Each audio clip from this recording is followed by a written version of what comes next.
Hi everyone, it's Marie here. Welcome back to my channel. Today's layout is using the Go See Do project pack from Peartree Cutfiles, the Dream Travel Discover cut file, the Go See Do title, and the stencil makes an appearance as well but doesn't end up getting used in the end. So I've decided to use the uniquely creative collection called, I think it's Take the Scenic Route or Scenic Route. And I also wanted to use this cut file today. I have these beautiful photographs from a holiday when we were in Scotland. I think it was possibly not last year, the year before. And I really liked the idea of backing the cut file with the photos, including the words at the bottom, the Dream Travel Discover words. And I lined it up perfectly and then still managed to stick it down wrong. So what you're watching me do right now is try and fix my mistake. I wanted the C line to be the same all the way through.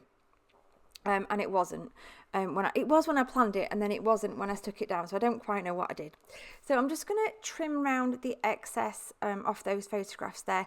And now what I need to do is actually, I end up grabbing out of my drawer a spare photograph from the exact same place because I needed to chop the bottom off that photograph to use the pebbles to back the D and the R in Discover, because although the rest of the words were fine, my photograph just wasn't quite big enough to fill the whole of that word.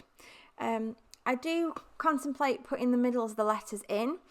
I do make sure they are in the file, so if you want to use them you can, but I decided that actually I liked seeing the photograph come through, and if you stuck those in you couldn't tell really that they were backed with the photos, so I decided to leave them off.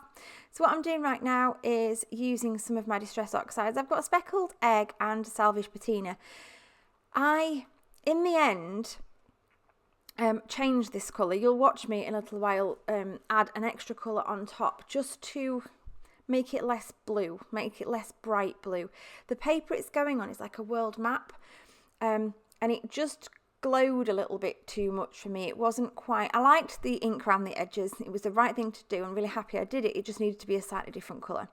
So I started by doing it with the Salvage Patina and the Tumbled Glass, Speckled Egg, those kind of colours, but then I do come back in with another colour. I'm not quite sure which one, but I'll tell you in a little while which one it is. I think it's one of the greys.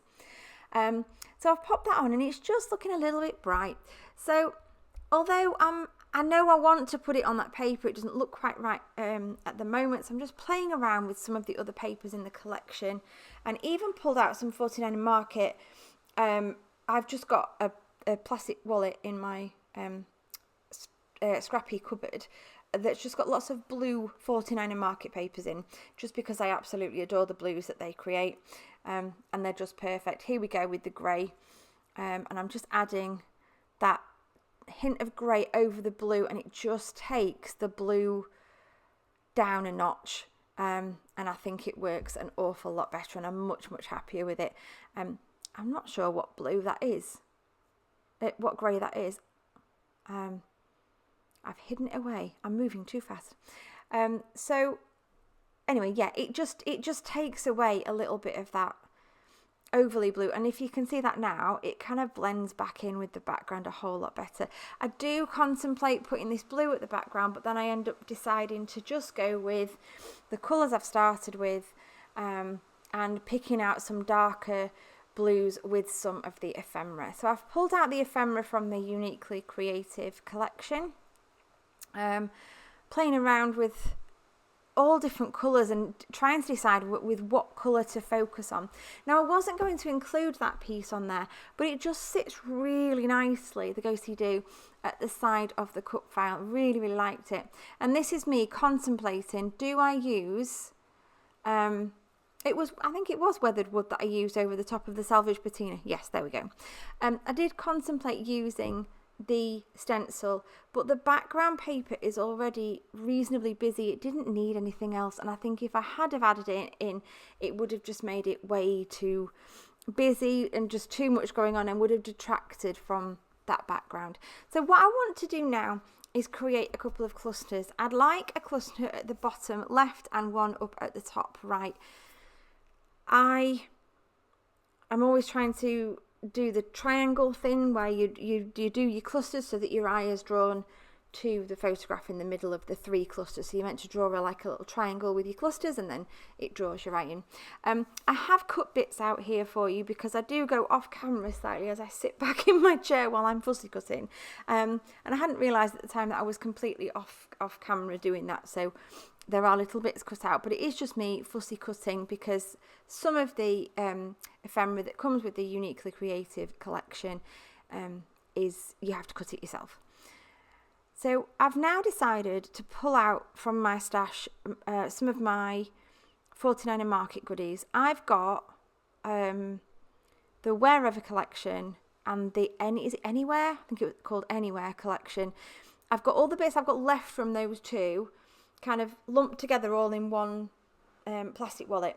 They do work really well together, and they do work really, really well with this collection. So I'm finding I'm using background papers from this collection, but also ephemera from 49er Market and the rub-ons as well.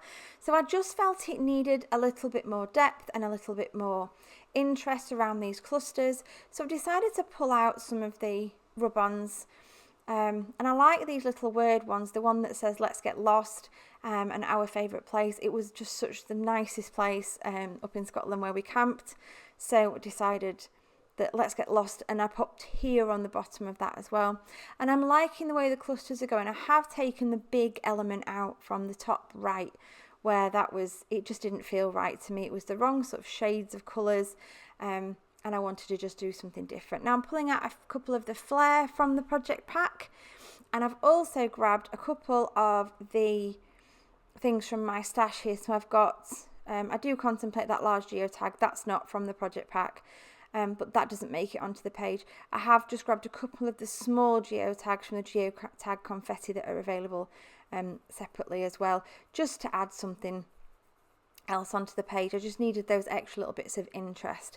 So I've put a flare up at the top and a flare down towards the bottom, and then I've got these lovely little clusters going. Now I did find these little compasses, mini compasses on one of the rub-on sheets. Now stupidly I managed to stick, because I've not rubbed them on straight away, I've left them just to be sure, and I've managed to stick one of them on top of another rub-on, so it just sticks to the back of the other rub-on, and I end up needing to cut another one out. It's really silly, so don't do that. If you put one rub-on on top of another one, they will stick together and you'll never be able to use them. Found that out the hard way. So I am adding foam pads behind these little stripy strips of paper there. Little tag that says "On a Journey." The ticket is a rub-on. I'm doing the same thing here, and that's where it is. Look, I've stuck the compass onto the other rub-on. How silly. So I've just cut another one out really quickly. Just doing the rub-on there for Our Favourite Place. And then that other larger compass there at the side as well. It just gives that little bit of depth, that little bit of extra interest into the different areas. Again, apologies that I'm slightly off screen. I have to sit comfortably at my desk, and sometimes that means me ending up further back than is ideal. So I'm just tucking in the geotag there underneath my little strip, and then I'm going to pop the flare on top of that because there's nothing in the middle of it, so a bit of glossy accents on the back of the flare, and pop that onto there. And then I'm just getting some green waxed twine to pop into the tag, because it's the green ticket I ended up going with, the travel one. That's from the project pack, and a little tag up there as well, and I'm going to tie a bow in that eventually. Just realised I'd forgotten to do that rub-on. So now it's time to pop some foam on the back of the cut file. This is adhesive foam, so obviously sticky on one side, it's not sticky on the other. So then I add a load of tape, and then I also add glue as well. In case you're wondering, that's the precision glue holder from My Sweet Petunia, and it's brilliant if you are the kind of person that might have trouble with their hands. They're not cheap. I think they're about £30 in the UK, but my goodness, absolute game changer. And you never have to put the lid on, which is the best thing ever. You just put it back in its holder, and it holds it up, and then you take it out again, and it's ready to go, and it's always ready. It's fabulous. I love it. Anyway, So just sticking down those last little bits now, including those teeny tiny geotags from the geotag confetti. They just added that extra little bit and I loved them. So popped those on, little tag going underneath my flare. And then what I'm going to do here with Go See Do, because the cut file is propped up, I'm going to put a little bit of foam on half of the acrylic title there, and then just glossy accents on the other half to stick it down so that it's propped up just down that one side.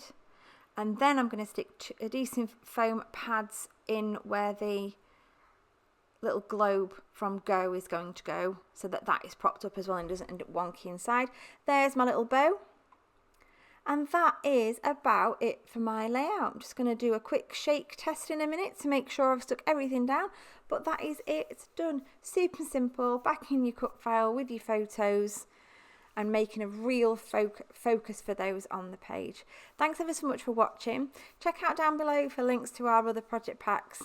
And do look out for the other videos as well using this project pack on layouts. Thanks for watching, and I'll see you again in the next one. Bye for now.